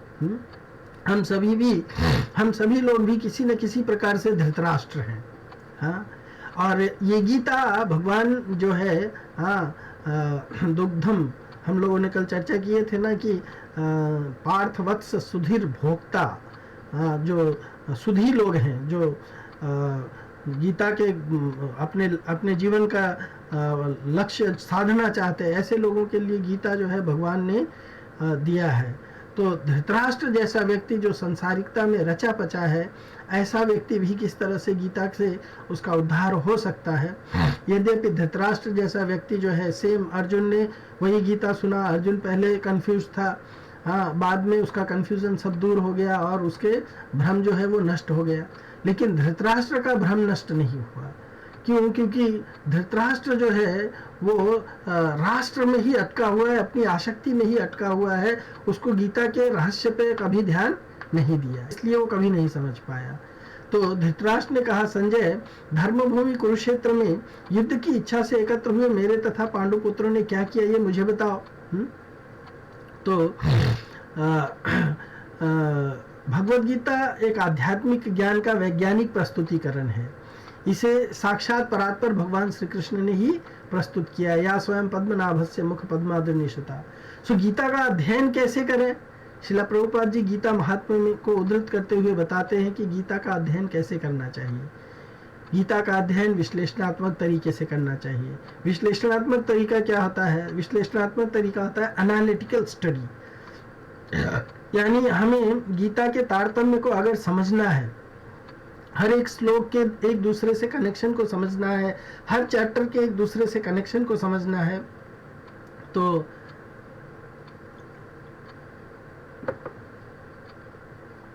उसको समझना है तो हमको उसको विश्लेषणात्मक तरीके से समझना है कि तथाकथित बात जो है यहाँ पे यही शब्द क्यों यूज किया गया है, हाँ ये जो कथन है यहाँ पे ही क्यों आया है, इसके आगे क्यों नहीं आया है, इसकी तारतम्यता क्या है। जब हम उसको अच्छी तरह से समझने का प्रयत्न करेंगे, जब विश्लेषणात्मक तरीके से हम जानेंगे, तो हम गीता के रहस्य को ठीक से समझ पाएंगे। और गीता के रहस्य को केवल हम विश्लेषणात्मक तरीका से, जो हमारा काल्पनिक तरीका होगा, उससे भी काम नहीं होगा। इसलिए हमें गीता हमेशा एक कृष्ण भक्त की सहायता से ही समझना चाहिए, क्योंकि जो व्यक्ति कृष्ण का भक्त नहीं है, जो कृष्ण को नहीं जानता है, वो कृष्ण के बारे में ज्ञान नहीं दे सकता है। हाँ, उपदेशांति ते ज्ञानम ज्ञानिनास तत्व दर्शन, जिन्होंने तत्व का दर्शन किया है वो दे सकते हैं। स्वार्थ से प्रेरित और मनोकल्पित व्याख्या से रहित होकर के जो गीता का प्रस्तुतिकरण करता है, उससे हमें सीखना चाहिए। जो गुरु परंपरा से कनेक्टेड है, उससे हमें ज्ञान सीखना चाहिए। तद विज्ञानार्थम सगुरु में वा विगच्छेत शमित पाणि श्रोत्रियम ब्रह्मनिष्ठम। हमें ऐसे गुरु के शरण में जाना चाहिए जो श्रोत्रिय है, शास्त्रों का अच्छी तरह से अध्ययन किया हुआ है, आत्मसात किया हुआ है और शास्त्रों के मर्म को प्रस्तुत करने में सक्षम है। कीबा विप्र कीबा न्यासी शूद्र के ने नय, यही कृष्ण तत्ववेता से ही गुरु है। तो कृष्ण भक्त ही केवल गुरु हो सकता है, दूसरा कोई व्यक्ति गुरु नहीं हो सकता है। दूसरा कोई व्यक्ति जो होता है, गीता को अपने स्वार्थ या मनोकल्पना से प्रेरित होकर के उसको प्रस्तुत करने का प्रयत्न करता है, और वो हम लोगों को इस तरह से मिसगाइड कर सकता है। अधिकृत गुरु शिष्य परंपरा के अंतर्गत हमको इस ज्ञान को सीखना चाहिए। और भगवद गीता की वास्तविक समझ का उदाहरण क्या है? भगवद गीता की वास्तविक समझ का उदाहरण है साक्षात अर्जुन। साक्षात अर्जुन ही भगवद गीता के वास्तविक समझ का उदाहरण है। अर्जुन क्या कहता है? अर्जुन कहता है भगवान से कि पर ब्रह्म परम धाम पवित्रम परमम भवान। कि हे प्रभु, आप ही परम ब्रह्म हैं, आप ही परम धाम हैं, आप ही समस्त चीजों को अपने अंदर समाहित किए हुए हैं, है ना। आहुस्तम ऋषय सर्वे देवर्षि नारदस्तथा। और ये बात न केवल आप खुद कह रहे हैं, बल्कि देवर्षि, नारद, असित इत्यादि जो है, ये सारे ऋषियों ने भी आपको भगवान माना है, तो इसीलिए आप भगवान हैं। तो और अर्जुन का जो मोह है, वो ये गीता के ज्ञान से किस तरह से नष्ट हो जाता है। नष्ट मोह स्मृति लब्ध्वा तत्प्रसादात्म आच्युत। हाँ, वो अपने गुरु में हीन भावना या अपने गुरु में कल हम चर्चा किए थे कि वो गुरु के अंदर वो इस दृष्टिकोण से नहीं देखता है कि ये गुरु मेरा छल करना चाहता है या मेरा नुकसान करना चाहता है। हाँ, वो इस भावना से देखना चाहता है कि ये मेरी श्रेय की बात करेंगे और इसीलिए वो अपने श्रेय की बात उनसे बार बार पूछता है। और इस तरह के अध्ययन का परिणाम क्या होता है? हमारा मोह नष्ट हो जाता है। नष्ट मोह स्मृतिर्लब्ध्वा। हाँ, हमें स्मृति प्राप्त हो जाती है कि हमारी वास्तविकता क्या है। हम इस भौतिक जगत में कैसे आ गए हैं, इस भौतिक जगत से कैसे हम बाहर निकल पाएंगे, है ना। तो स्मृतिर्लब्ध्वा, इसका ये परिणाम होता है। और फिर करिष्ये वचनम तव, और फिर भगवान की जो इच्छा होती है वो उसके अनुसार कर्म करने के लिए व्यक्ति जो है वो तत्पर हो जाता है, तैयार हो जाता है, रेडी हो जाता है। तो ये भगवद गीता के अध्ययन का विशेष महत्व। जब कोई व्यक्ति भगवद गीता का अध्ययन करता है और वो फिर भी भगवान का भक्त नहीं बनता है, उसको फिर भी वो भगवान को कृष्ण को भगवान नहीं स्वीकार करता है, हाँ, तो फिर वो भगवद गीता का केवल एक शुष्क ज्ञानी है। जो भगवद गीता को जैसे कहते हैं ना कि हनी जो है वो एक बॉटल के अंदर है, मधु जिसको कहा जाता है। हाँ, मध जो है वो एक बॉटल के अंदर है और बॉटल के ऊपर ढक्कन लगा करके अगर हम ऊपर से बॉटल को चाटेंगे तो हमें हनी का स्वाद नहीं आता है। हमको हनी का स्वाद चाहिए तो ढक्कन को खोल करके और उसके हनी के जो तरल लिक्विड है उसको हमको चाटेंगे तब हमें उसका स्वाद आता है। सो उसी तरह से गीता को समझने के लिए हाँ, उसकी विधि है। तद विधि प्रणिपातेन परिप्रश्नेन सेवया उपदेशान्ति ते ज्ञानम ज्ञानिनास तत्वदर्शिनः। उसकी विधि है कि परिप्रश्न करना है, परिप्रश्न प्रणिपात, तद्विधि प्रणिपातेन परिप्रश्नेन और सेवा। हाँ, आदर पूर्वक प्रश्न करना है, चैलेंज करने के लिए प्रश्न नहीं करना है। प्रणिपात करता है, प्रणिपात का मतलब क्या होता है? प्रकृष्ट रूपेण निपात। हाँ, यानी गुरु के सामने व्यक्ति जो है शिष्य को पूरी तरह से समर्पित होना चाहिए, उनकी सेवा करनी चाहिए। तो जब गुरु प्रसन्न होंगे तब उनको वो ज्ञान दे सकते हैं, तब वो ज्ञान उसको लाभकारी होगा, उसको प्राप्त होगा। भगवद गीता का विशेष महत्व क्या है? भगवद गीता का विशेष महत्व यही है कि जिस व्यक्ति को भी गीता का ज्ञान प्राप्त हो गया उसका ट्रांसफॉर्मेशन हो गया। प्रभुपाद जी ने जब गीता यथारूप लिखा, उसके तात्पर्य को लिखा, उस समय इस जगत में already 700 editions of different Bhagavad Gitas were available. अन्य लेखकों के द्वारा, अन्य क्या कहते हैं, टिप्पणी लिखने वालों के द्वारा 700 प्रतियां गीता की जो है मार्केट में उपलब्ध थी, लेकिन उन प्रतियों से किसी का ट्रांसफॉर्मेशन नहीं हुआ। पर जो प्रभुपाद जी ने गीता लिखा, इसने इस प्लैनेट अर्थ पे लाखों की संख्या में लोगों का हृदय परिवर्तन किया और उनको भगवान के शरण में लेकर के आने में कारगर हुआ। तो ये गीता का विशेष महत्व है। धृतराष्ट्र का नाम यहाँ पे प्रासंगिक है, क्योंकि धृतराष्ट्र हम जैसे लोगों को सबको रिप्रेजेंट करता है, जो हम लोग भी किसी न किसी राष्ट्र या किसी न किसी चीज़ से आसक्त हैं और उस आसक्ति को हम छोड़ना नहीं चाहते हैं, भले ही भगवान हमें उसके लिए कितना भी ज्ञान क्यों नहीं देते हैं। धृतराष्ट्र की जिज्ञासा जो है युद्ध का कारण बनती है। धृतराष्ट्र की जिज्ञासा जो है उसके मनोभाव को प्रकट करती है। हाँ, वो क्या चाहता है? वो ये चाहता है कि कहीं धर्म क्षेत्र में, हाँ, कुरुक्षेत्र में, ये कुरुक्षेत्र जो है राजा कुरु के द्वारा डेवलप्ड किया हुआ एक क्षेत्र है, एक फील्ड है, फील्ड ऑफ एक्टिविटी। हाँ, तो आप लोग ये स्टोरी जानते होंगे कि राजा कुरु वहाँ पे जाकर के धर्म की खेती कर रहे थे। भगवान उनकी परीक्षा लेने के लिए आते हैं और भगवान उनकी परीक्षा के लिए उनसे पूछते हैं कि आप यहाँ क्या कर रहे हो? तो राजा कुरु कहते हैं कि मैं यहाँ पे धर्म की खेती करता हूँ।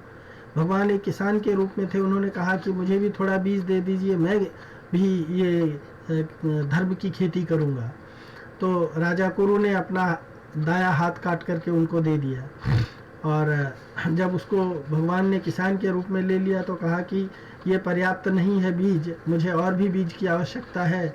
तो राजा ने अपना दाहिना हाथ भी काट करके दे दिया। इस तरह से दायां पैर, बायां पैर, और फिर बाद में अपने मस्तक को काट करके देने के लिए उद्यत हो गया। तो भगवान प्रकट हुए और बोले कि मैं तुम्हारे इससे बहुत प्रसन्न हूँ, तुम वास्तव में धर्म की खेती कर रहे हो, अपने पद से तुम कभी विचलित नहीं हो रहे हो। तो इस तरह से ये क्षेत्र जो है ये आपके नाम से प्रसिद्ध होगा। ये धर्म क्षेत्र कहलाएगा, क्योंकि यहाँ पे जो कोई भी व्यक्ति प्राण त्याग करेगा तो वो निश्चित रूप से भगवत धाम को प्राप्त करेगा। तो इसी को ध्यान में रख करके जो ये युद्ध होने वाला था पांडवों और कौरवों का, उसके लिए कुरुक्षेत्र के मैदान को चुना गया। तो कुरुक्षेत्र का मैदान जो है वो धर्म का क्षेत्र है। वहाँ पे धर्म की खेती होती है, वहाँ पे धर्म का आचरण होता है। तो धृतराष्ट्र को ऐसा लगता था कि ये लोग कुरुक्षेत्र के मैदान में उपस्थित हुए हैं लड़ने के लिए, तो कहीं ऐसा ना हो जाए कि दुर्योधन का मन बदल जाए। हाँ, उसका जो पापी मन है उसके अंदर धर्म का प्रभाव पड़ जाए और उसका मन बदल जाए। हाँ, तो वो युद्ध को छोड़ करके सरेंडर कर दे। इसीलिए वो पूछता है कि वो युद्ध के लिए वहाँ पे गए हुए थे तो कहीं उनके अंदर चेंजेस तो नहीं आ गया। हाँ, वो ये भी जानता है एक्चुअली भीष्म पितामह 10 दिन तक युद्ध करने के बाद में 10वें दिन वो सरसैया पे गिरे हुए थे, बाणों की सैया पे गिरे हुए थे। तो उस समय व्यासदेव जी ने संजय को बुला करके और उनको धृतराष्ट्र को ये समाचार देने के लिए भेजा था। और 10 दिन के बाद में धृतराष्ट्र ने जाकर के उनको भीष्म पितामह के सरसैया पे गिर जाने के बाद में बातें बताई थी। और उस बात को सुनने के बाद में भी वो जान गया कि भीष्म पितामह जैसा योद्धा जो है मेरे कर्म के कारण इस युद्ध भूमि में अपने प्राण को त्याग करने के लिए इस तरह से बाणों के द्वारा अरेस्ट कर लिए जाते, कुछ नहीं कर पा रहे हैं। हाँ, ये सोच करके भी वो अपने मन में ये नहीं चाहता है कि वो युद्ध अब बंद हो जाए, ये बहुत भारी नुकसान हो गया। रादर वो ये जानना चाहता है कि उसके होने के बावजूद भी क्या मेरे पुत्र जो है वो युद्ध से विरक्त हो रहे हैं? क्या मेरे पुत्र युद्ध से विरक्त हो रहे हैं? क्या अर्जुन युद्ध से विरक्त हो रहा है? तो ये प्रश्न में उसके मन के भाव प्रकट होते हैं कि वो नहीं चाहता है कि युद्ध समाप्त हो। वो किसी भी कीमत पर वो राष्ट्र को नहीं छोड़ना चाहता है, जो उसका नाम है धृतराष्ट्र। हाँ, एक ही परिवार के दोनों हैं, कौरव और पांडव। हाँ, पर उसके अंदर धृतराष्ट्र जो है वो मामका पांडवाश्चैव कह करके, वो मामका मतलब मेरे और पांडु के, तो वहीं पे एक ही परिवार में वो भेद कर देता है। हाँ, वो भेद नीति को आगे बढ़ाता है, भेद नीति को आगे बढ़ाता है। हाँ, पांडु के पुत्रों को उनके वांशिक उत्तराधिकार से वो वंचित करना चाहता है। धर्म क्षेत्र कुरुक्षेत्र के प्रभाव के प्रति उसके मन में आशंका है। धर्म क्षेत्र का महत्व क्या है ये मैंने आप लोगों को बताया, इसको और आप डिटेल में पढ़ सकते हैं, किताबों में है। हाँ, कुरुक्षेत्र का ऐतिहासिक महत्व क्या है ये भी मैंने बताया थोड़ा आपको। तो मामका पांडवा जैसे मतभेद का परिणाम जो है राग और द्वेष से पैदा हुए। जो धृतराष्ट्र ने मतभेद किया उससे राग और द्वेष पैदा हुए, लड़ाई हुई, हलचल हुई और बहुत भारी विनाश हुआ।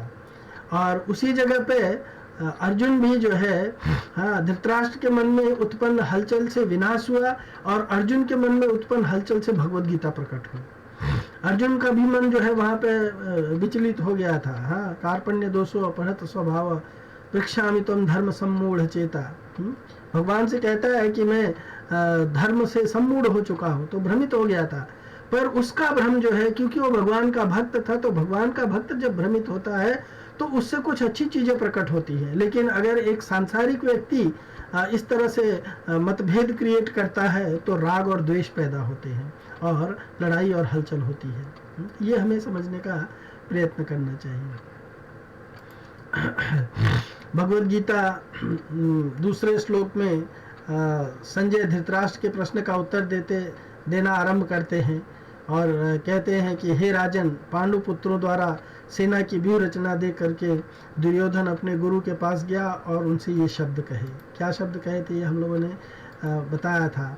तो यहाँ पे जो बताया गया है इस श्लोक में, हाँ, दृष्ट्वा तु पांडवानीकं व्यूढ़ं दुर्योधनस् तदा शब्द जो है जब, हाँ, तो तदा शब्द है उस समय का सूचक है जब दोनों सेनाएं युद्ध के लिए आमने सामने खड़ी थी। हाँ, सेनापति भीष्म के बजाय दुर्योधन आचार्य के पास जाना हाँ, ये हम लोगों ने थोड़ा सा चर्चा किया। उसके राजनैतिक दक्षता को दर्शाता है। द्रोणाचार्य की गलतियों का एहसास कराने के लिए कि तुमने क्या गलती किया, द्रोणाचार्य को चेतावनी देने के लिए गया एक्चुअली एक तरीके से। हाँ, और पांडवों के प्रति द्वेष और क्रोध उत्पन्न कराने के लिए गया। इसलिए द्रुपद पुत्र ने कहा, धृष्टद्युम्न का नाम नहीं लिया। व्यवहार में गुरु होने के नाते आदर देने के लिए गया। हाँ, और तो इस तरह से सेनापति भीष्म के बजाय दुर्योधन आचार्य के पास जाता। उसके ये सारे कारण आप भी स्मरण कर सकते हैं और लिख सकते हैं। आचार्य को वरीयता देकर के उनकी नाराजगी से बचने के लिए उनके पास में गया था। और दृष्टवा शब्द जो है इस अध्याय में 3 बार आया हुआ है। हाँ, 1.2 में दृष्टवा शब्द आया, 1.20 में दृष्टवा शब्द आया और 1.28 में दृष्टवा शब्द आया है। लेकिन तीनों जगह अलग अलग संदर्भ में आया है। एक्चुअली राजा नहीं होते हुए भी दुर्योधन को यहाँ पे राजा कहा गया है, राजा वचनम अब्रवीत। तो क्यों? क्योंकि वो अपने पिता जो राजा थे धृतराष्ट्र, तो धृतराष्ट्र का बिहाफ पे सारा काम दुर्योधन ही करता था, इसीलिए दुर्योधन को यहाँ पे राजा करके संबोधित किया गया है। द्रोणाचार्य से इस प्रकार बातें करना दुर्योधन के अहंकार का पर्दाफाश करता है। तो यहाँ पे भी जो 11 तक के श्लोकों में जो मुख्य बातें हैं उसको भी आप ध्यान रख लीजिएगा। हाँ, धृतराष्ट्र के प्रश्न है पहले श्लोक में, दूसरे श्लोक में है संजय के द्वारा धृतराष्ट्र के प्रश्न का उत्तर देना आरंभ होता है। तीसरे श्लोक में दुर्योधन द्वारा आचार्य को पांडव सेना की व्यूह रचना दिखाना। चौथे, पांचवें, छठवें श्लोक में पांडव सेना के विभिन्न महारथियों का वर्णन है, जिसमें 12 लोगों का नाम प्लस द्रौपदी के 5 पुत्रों का उल्लेख किया गया है। 7 और 8 में कौरव सेना के महारथियों का वर्णन है। 7 लोगों के नाम। श्लोक 9 में दुर्योधन के उद्गार हैं, मेरे लिए अपने जीवन के उत्सर्ग करने वाले अनेक वीरों का समावेश है। 10वें श्लोक में दुर्योधन द्वारा भीष्म रक्षित अपनी सेना की शक्ति को भीम रक्षित पांडव सेना की तुलना में अपरिमित बताया गया है। ये हम लोगों ने अभी चर्चा किया था। 11वें श्लोक में दुर्योधन द्वारा भीष्म की रक्षा के लिए अपने सेना नायकों को निर्देश देता है। इसका उद्देश्य भीष्म को प्रसन्न करना है कि चूंकि वो भीष्म का अवहेलना कर चुका था, इसलिए वो भीष्म को प्रसन्न करना चाहता था। इस तरह से वो बातें करता है। फिर 12 से 26 में युद्ध प्रारंभ है। दोनों सेनाओं द्वारा शंखनाद होता है। द्रोणाचार्य के द्वारा कोई प्रतिक्रिया नहीं होने पर हतोत्साहित दुर्योधन के हर्ष के लिए भीष्म द्वारा शंखनाद होता है। भीष्म द्वारा शंखनाद के परिणाम का वर्णन जो है इसमें बताया गया है कि युद्धोन्माद में उत्साहित कौरव सेना की प्रतिक्रिया क्या होती है। सब लोग शंख, भेरी इत्यादि जो है वो जोर जोर से अपने अपने शंख इत्यादि बजाने लगते हैं। इससे दिखाई देता है कि वो लोग युद्ध के लिए कितने उन्मादित हैं। तो उसका वर्णन जो है उस श्लोक में किया गया है। उसके बाद में सफ़ेद घोड़ों द्वारा खचित रथ पर आसीन भगवान कृष्ण और अर्जुन का शंखनाद करते हुए दर्शन होता है। उसके बाद में भगवान श्री कृष्ण, अर्जुन इत्यादि पांडवों के शंख के नाम तथा पांडव सेना के महारथियों द्वारा शंख का वर्णन किया गया है। उसके बाद में कोलाहलपूर्ण शंख ध्वनि का धृतराष्ट्र के पुत्रों पर क्या प्रभाव पड़ता है 19वें श्लोक में बताया गया है। अर्जुन के रथ दोनों सेनाओं के मध्य में आता है। वहाँ अपने संबंधियों को देख करके वो किस तरह से भ्रमित हो जाता है, इसका वर्णन 20 से लेकर के 26 तक के श्लोकों में किया गया। धृतराष्ट्र पुत्रों को अपनी विशाल सेना के साथ युद्ध के लिए उद्यत देख करके अर्जुन भी युद्ध के लिए तत्पर होता है।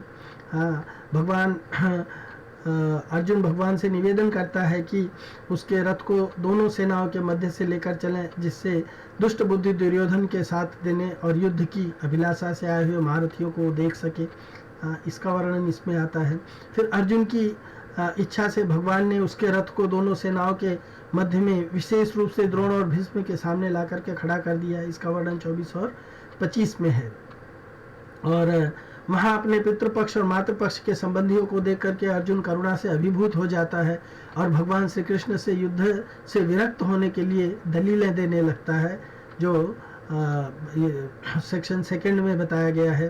तो सेक्शन 2 में वो 5 दलीलें देता है युद्ध नहीं करने के लिए। एक तो कंपैशन का, दूसरा एंजॉयमेंट का, तीसरा फियर ऑफ सिंफुल रिएक्शन का, और चौथा जो है fear of destruction of family traditions, और 5वां जो है इनडिसीजन का कारण बताता है। तो इसको हम लोग सिलसिलेवार चर्चा करेंगे। तो युद्ध नहीं करने के लिए अर्जुन द्वारा दी गई दलीलें जो है 28 से लेकर के 46 तक के इसमें है। इस श्लोक के या श्लोक के इस सेक्शन में दो मदों पर ध्यान देना आवश्यक है। दो महत्वपूर्ण पॉइंट्स पर ध्यान देना है। पहला है कि शरीर में अपनी पहचान और इससे आसक्ति व्यक्ति को धर्माचरण, जो भगवान कृष्ण की इच्छा का पालन करना है, जिसे कहा गया धर्मस्य तु साक्षात भगवत प्रणीतम, उसके अंदर ऑब्स्टेकल उत्पन्न करता है, व्यत्यय उत्पन्न करता है या व्यवधान उत्पन्न करता है। तो जब हम आसक्त रहेंगे भौतिक जगत में, इस शरीर से बहुत आसक्त रहेंगे, तो हमसे धर्म का आचरण होना बड़ा कठिन हो जाता है। और दूसरा, अर्जुन के भ्रम के गुण दोषों पर विश्लेषण करना है। एक तो स्वार्थपरक दृष्टिकोण से देखना है, कि वास्तविक स्वार्थ क्या होता है। भागवत में कहा गया है कि ऐसे लोग जो सांसारिकता में रचे पचे रहते हैं, ऐसे लोग नहीं जानते कि उनका असली स्वार्थ क्या है। नते विदु स्वार्थ गतिम ही विष्णु दुराशया एष बहिरर्थमानिना। सो स्वार्थपरक दृष्टिकोण से देखना कि वास्तविक स्वार्थ वास्तव में क्या होता है, इसको समझना होता है। और इस तरह के स्वार्थी दृष्टिकोण का परिणाम क्या होता है? भय, आत्मनियंत्रण का ह्रास, अनिर्णय और नैतिक मूल्यों के प्रति भ्रम क्रिएट होता है। ये हमको समझना है। तो इस सेक्शन में इन दो बिंदुओं पर विशेष करके ध्यान दिया गया है। तो करुणा की दलील देते हुए अर्जुन जो है 28 से लेकर के 30 तक के श्लोकों में 28 से लेकर के 30 तक के श्लोकों में अर्जुन कहता है, दुष्टेमं स्वजनम कृष्ण युयुत्सं समुपस्थितम सीदन्ति मम गात्राणि मुखं च परिशुष्यति वेपतुश्च शरीरे मे रोमहर्षश्च जायते गाण्डीवं संस्त्रे हस्तात् त्वच्चैव परिदह्यते न च शक्नोमि अवस्थातुं भ्रमतीव च मे मन निमित्तानि च पश्यामि विपरीतानि केशव।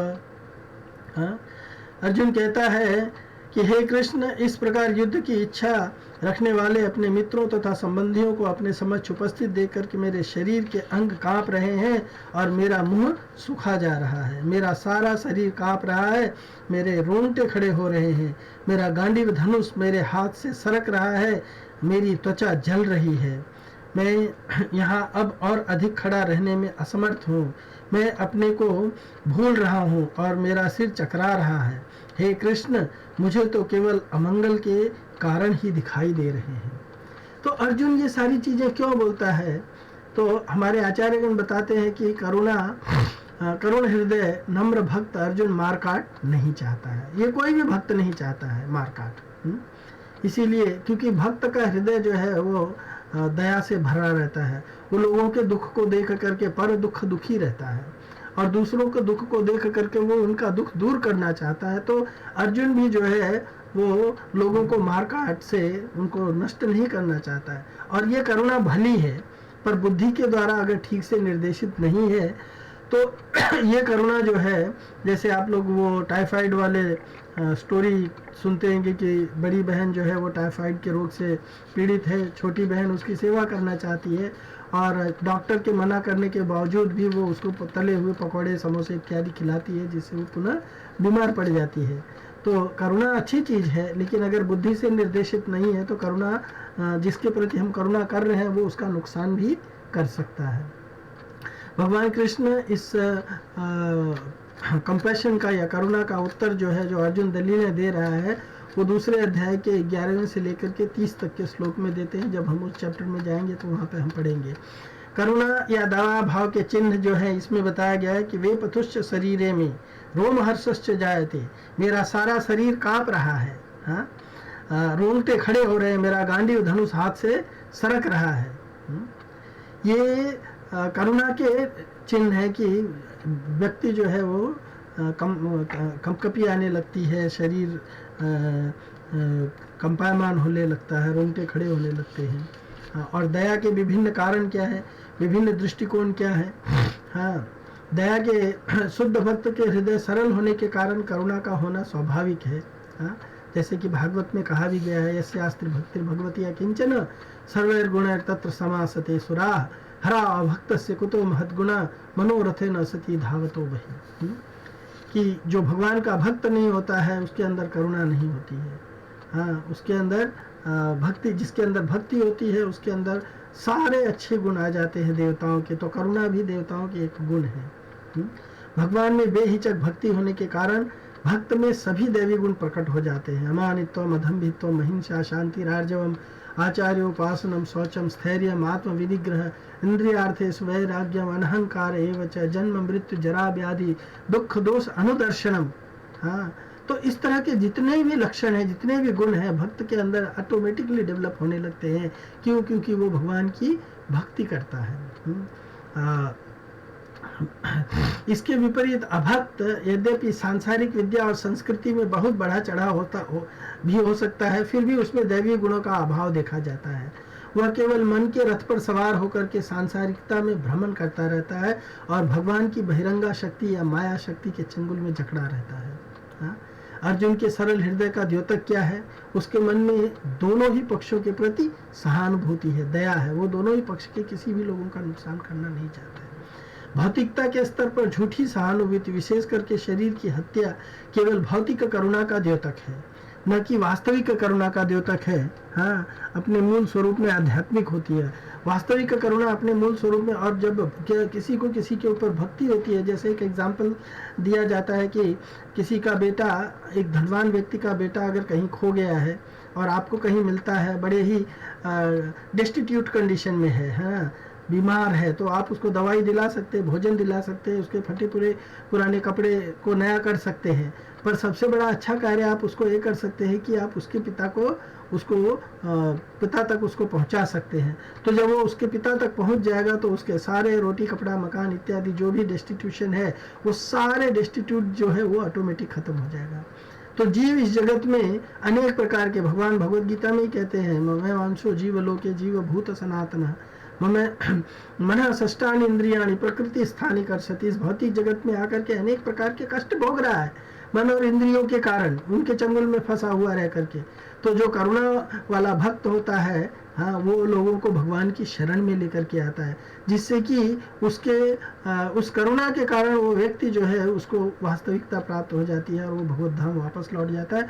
फिर उसको इस भौतिक जगत में भटकना नहीं पड़ता। ये वास्तविक करुणा है, ना कि रोटी कपड़ा मकान देना। हाँ, आवश्यकता पड़ने पर वो देना चाहिए, पर वो वास्तविकता नहीं है। वो केवल क्या बोलते हैं, स्टॉप गैप अरेंजमेंट है। अधीरता, इस अधीरता के कारण अर्जुन युद्ध क्षेत्र में खड़े रह पाने में भी असमर्थ हो रहा है। बेपथुष शरीरे में रोम हर्ष जायते। हाँ, वो एकदम अधीर हो गया है अर्जुन, है ना। तो ये अधीरता जो है, वो अधीरता जरूरी है। इस अधीरता के कारण अर्जुन युद्ध क्षेत्र में खड़े रह पाने में भी असमर्थ हो गया है। उसके मन जो है वो दुर्बल हो गया है। इसके कारण वो अपने आप को भूलने लगा है कि वह गांडीवधारी है, गुड़ाकेश है, अर्जुन है, जिसने रण क्षेत्र में देवताओं और दानवों को भी धूल चटा दिया है। वो इस तरह का एक महान योद्धा है, पर वो दुर्बलता के कारण ये सारी चीजें भूल रहा है। सांसारिक वस्तुओं और विषयों से आसक्ति व्यक्ति को भ्रमित कर देती है। इसलिए सांसारिकता से आसक्ति हटाने के लिए बहुत आवश्यक है कि व्यक्ति जो है वो इन सब चीज़ की रियलिटी को समझे। जो वेपथुष्य शरीरे में तो दो प्रकार के कंपन या स्पंदन या रोंगटे खड़े होना होता है। पहला है आध्यात्मिक आनंद के कारण भाव विभोर होने पर, और दूसरा जो है भौतिक परिस्थितियों में भय के कारण। तो श्लोक संख्या 29 में वर्णित कंपन या रोंगटे खड़े होना भय के कारण है। हाँ, और यह इस बात का से भी सिद्ध होता है कि गांडीव हाथ से सरकने लगा है और त्वचा जलने लगी है। गांडीव संस्थे हस्ता त्वचा व परिदह्यते। तो भय का कारण क्या है, भय के प्रकार कितने हैं, और भय का निवारण क्या है, ये जानना बड़ा आवश्यक है। तो भय के कारण क्या है, भय का कारण क्या है, ये जानना बहुत आवश्यक है ना। भय के कारण क्या है, इसमें कहा गया है, भागवत में कहा गया है कि भय का कारण क्या है।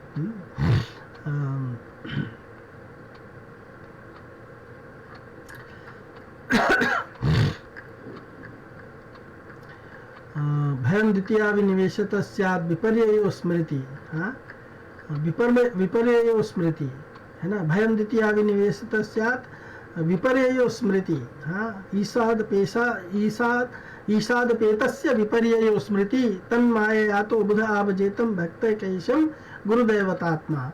11.2.37 में ये भय का कारण है। भगवान की बहिरंगा शक्ति माया के प्रभाव के कारण अपने आप को शरीर समझने के कारण भय उत्पन्न होता है। जब जीव भगवान से अपना मुख मोड़ लेता है तो वह यह भूल जाता है कि वह भगवान का नित्य दास है और उनका अंश शाश्वत आत्मा है। यह सब माया के प्रभाव के कारण होता है। इसलिए जीव को चाहिए कि वह गुरु के आश्रय में उन्हें भगवान का प्रतिनिधि मान करके भगवान की सेवा से संपूर्ण रूप से लग जाए और भय से मुक्त हो जाए, है ना। भागवत में भी कहा गया है कि परीक्षित महाराज को सुखदेव जी कहते हैं कि अगर आप भय से मुक्त होना चाहते हैं तो तस्मात् भारत सर्वात्मा भगवान ईश्वरो हरि श्रोतव्य कीर्तितव्यश्च स्मर्तव्यश्च इच्छिता अभयम। अगर आप अभय चाहते हैं तो श्रोतव्य कीर्तितव्यश्च स्मर्तव्यश्च, भगवान के बारे में श्रवण करो, भगवान के बारे में कीर्तन करो, भगवान का स्मरण करो, भगवान का पूजन करो, इत्यादि इत्यादि। तो तस्मात् भारत सर्वात्मा, कहते हैं कि सर्वात्मा भगवान के बारे में श्रवण कीर्तन इत्यादि करना चाहिए अगर हम भय से मुक्त होना चाहते हैं तो। भगवान का गुरु को भगवान का प्रतिनिधि मान करके उनकी सेवा में पूरी तरह से लग जाना चाहिए। और भय का प्रकार क्या है? अनेक प्रकार के भय बताए गए हैं। भोगी रोग भयम, जिसको भोग की भावना होती है उसको रोग का डर लगा रहता है। कुले च्युति भयम, जो अच्छे कुल में जन्म लिया रहता है उसको पतित होने का डर लगा रहता है। वृत्ति नृपालाद भयम, जिसके पास में बहुत ज़्यादा धन है, मान है, तो वो धन मान से गरीब होने का उसको भय लगा रहता है। माने दैन्य भयम, बले रिपु भयम, रूपे जराया भयम, शास्त्रे वादि भयम, काये कृतांता भयम, खले गुण भयम। तो ये सब भय है। केवल भगवान की शरण में जाना ही एकमात्र अभय है। तो ये भय के अनेक प्रकार हैं, राइट। और इनका निवारण कैसे होता है? यस्यावै श्रूयमाणायाम कृष्णे परम पुरुषे भक्तिरुत्पद्यते पुंसाम शोक मोह भय आपहा। कि जब भगवान के बारे में जब हम सुनते हैं कृष्णे परम पुरुषे, तो भक्ति उत्पन्न होती है व्यक्ति के अंदर और शोक मोह भय इत्यादि जो है वो नष्ट हो जाता है। तो इस तरह का भय और मानसिक असंतुलन उसी व्यक्ति में देखे जाते हैं जो भौतिक स्तर पर अत्यंत भयभीत रहता है और सांसारिक सुख सुविधाओं के लिए लालायित रहता है। व्यवहारिक ज्ञान क्या है? भौतिकता के स्तर पर इन क्षणिक बदलावों से व्यथित होने की आवश्यकता नहीं है, क्योंकि ये सब भौतिकता के कारण अवश्य भावी है ना। ये सब इसके कारण अवश्य भावी है। तो इसीलिए व्यवहारिक ज्ञान यही है। अर्जुन कहता है कि निमित्तानि च पश्चामि विपरीतानि केशव, केवल दुर्भाग्य के ही कारणों को देखता हूँ। तो केवल दुख या कुंठा, चारों ओर केवल दुख ही दिखाई देता है और आकांक्षाओं में केवल कुंठा ही परिलक्षित होती है, कोई सुख नहीं है। विजय में भी सुख नहीं दिखाई देता है, केवल शोक है। जीवन में कुंठा के कारण क्या है? भ्रमित लक्ष्य, केवल स्वार्थ की भावना है। बद्धावस्था में जीव अपने निहित स्वार्थ की परिभाषा भूल जाता है। रति विदु स्वार्थ गति नहीं विष्णु, जिसके कारण वो सतत दुख भोगता है। तो क्या अर्जुन बद्ध जीव है? नहीं, वो भगवान कृष्ण की इच्छा अनुसार बद्ध जीव का अभिनय कर रहा है। युद्ध से केवल विनाश होता है, इसलिए अर्जुन स्वार्थ के लिए युद्ध नहीं करना चाहता है। भौतिक चेतना के स्तर पर हार और जीत दोनों ही दुखदायी होते हैं। जैसे कलिंग का युद्ध राजा अशोक के लिए भी दुखदायी था और जो लोग युद्ध लड़े थे उनके लिए भी दुखदायी था। राजा अशोक जो है उस युद्ध को देख करके वो शोकमग्न हो जाता है। भगवान श्री कृष्ण इस लीला का उत्तर दूसरे अध्याय के 31 इस दलील का उत्तर जो है, दूसरे दलील का भोग के दलील का उत्तर जो है 2.31 से 38 में देते हैं। तो इसका सार क्या है? जीवन के प्रति विवेक शून्य धारणा होने के कारण अर्जुन भौतिक जीवन में भी सुख प्राप्ति के उपायों को नहीं जानता है, इसलिए वह तर्क देता है कि युद्ध या युद्ध में विजय भी उसे कोई सुख नहीं दे सकती है। 31 का जो श्लोक है, न श्रेयो अनुपश्यामि हत्वा स्वजनम आहवे, तो इस श्लोक का लक्ष्य क्या है, शिक्षा क्या है? अर्जुन इस युद्ध में अपने स्वजनों की हत्या में कोई विशेष श्रेय नहीं देखता है और उसे राज्य का, ऐश्वर्य की भी कामना नहीं है। तो तात्पर्य का सार क्या है? जीवन के प्रति विवेक शून्य धारणा को इसमें दिखाया गया है।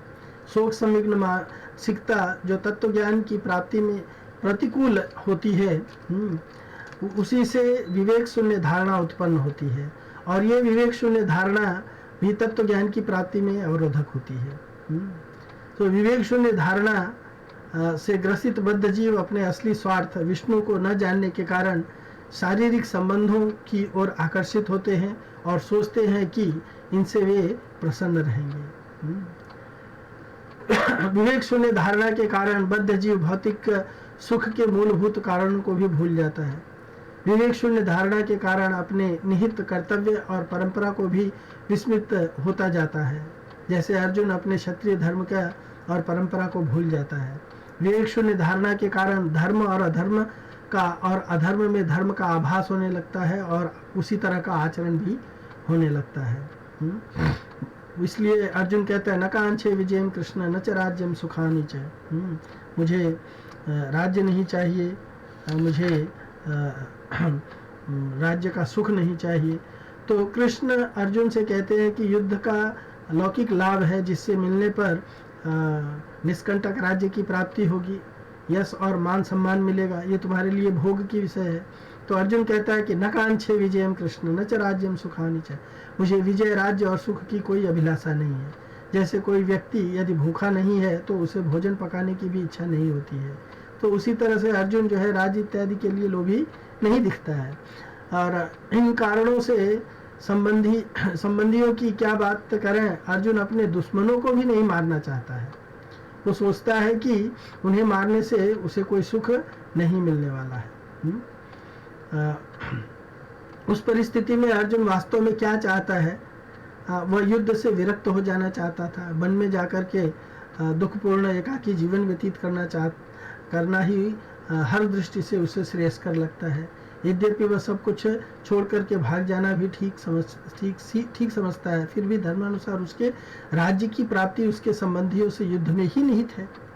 तो इसीलिए वो कहता है, किम नो राज्य न गोविंदम किम भोगैर्जीविते न वा येषाम् अर्थे कांक्षितं नो राज्यं भोगा सुखानि च तयमेव स्थिता युद्धे प्राणास्त्यक्त्वा धनानि च आचार्य पितर पुत्रस्तथैव च पितामह मातुला ससुरा पौत्रा स्याला संबंधिनस्तथा एतान् हन्तुमिच्छामि घ्नतोऽपि मधुसूदन अपि त्रैलोक्यस्य राज्यस्य हेतु किं नु मही कृते निहत्य धार्तराष्ट्रान्न का प्रीति स्यात् जनार्दन। वो कहता है, हे गोविंद, हमें राज्य सुख अथवा इस जीवन से क्या लाभ है, क्योंकि जिन सारे लोगों के लिए हम उन्हें चाहते हैं वे ही इस युद्ध भूमि में खड़े हैं।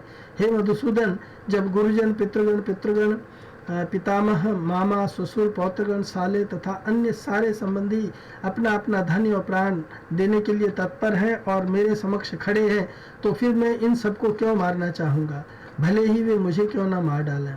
हे जीवों के पालक, मैं इन सबों से लड़ने को तैयार नहीं, भले ही बदले में मुझे तीनों लोग क्यों न मिलते हो। इस पृथ्वी की तो बात ही छोड़ दीजिए, भला धातराष्ट्र के पुत्रों को मार करके हमें कौन सी प्रसन्नता मिलने वाली है। तो यद्यपि वो सब कुछ छोड़ करके भाग जाना चाहता है, फिर भी वो कंफ्यूज्ड है, क्योंकि उसको ये सब जो अगर चाहिए तो उसको अपने संबंधियों से ही युद्ध करना पड़ेगा, है ना, उसको अपने संबंधियों से युद्ध करना पड़ेगा। तो इन श्लोकों का सार क्या है कि वो सांसारिक व्यक्ति के नमूने के रूप में अपने आप को प्रस्तुत करता है। वो सोचता है कि युद्ध में जीत जाने पर भी उसे कोई लाभ नहीं मिलने वाला है, क्योंकि जीतने के बाद भी अपने ऐश्वर्य को समाज के साथ बांटना और अन्यों को दिखाना चाहता है और कोई रहेगा ही नहीं। और यदि इस कार्य के लिए किसी को मारने की आवश्यकता है तो उसे स्वयं कृष्ण मारे। वो कहते हैं, भुंजीय भोगान रिधिर प्रदिग्धान, मैं खून में सना हुआ राज्य क्यों लूं, खून में सना हुआ राज्य क्यों लूं, कहता है। तो यहाँ अर्जुन के द्वारा गोविंद नाम का कुप्रयोग या अनुचित व्यवहार किया गया है। गोविंद नाम का प्रयोजन गायों और इंद्रियों को आनंद देने से है, जबकि अर्जुन कृष्ण को गोविंद यह सोचते हुए संबोधित करता है कि कृष्ण को यह समझना चाहिए कि अर्जुन को आनंदित करने के लिए उन्हें क्या करना चाहिए। यह सोच भौतिक है। जहाँ लोग सोचते हैं कि भगवान उनके लिए एक ऑर्डर सप्लायर है, तो उनकी संस्तुति के लिए कुछ भी करेंगे, उनकी संतुष्टि के लिए कुछ भी करेंगे। और इसी तरह से अगर हम मंदिर इत्यादि में भी जाते हैं तो ये भावना गलत है। गीता ये हमें ज्ञान देती है कि हमको भगवान की संतुष्टि के लिए निस्वार्थ भाव से सेवा करनी चाहिए।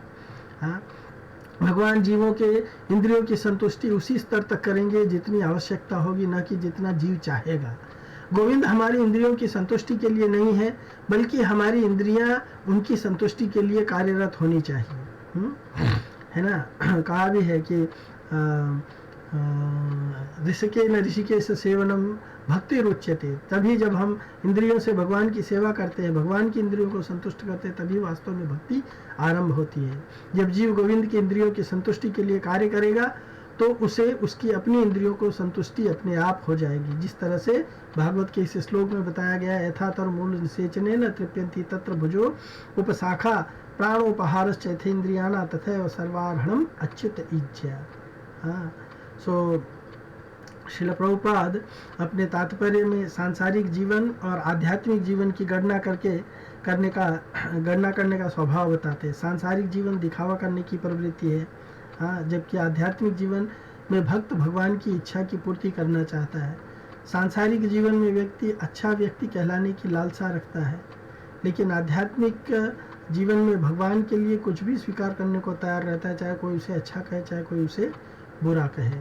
तो इस तरह से हम अर्जुन के दो कारणों पर चर्चा किए, करुणा के बारे में और एंजॉयमेंट के बारे में। आगे की चर्चा हम लोग अगले श्लोक में करेंगे, अगले डिस्कशन में करेंगे। तब तक के लिए आपका बहुत बहुत धन्यवाद। Hare Krishna, thank you so much.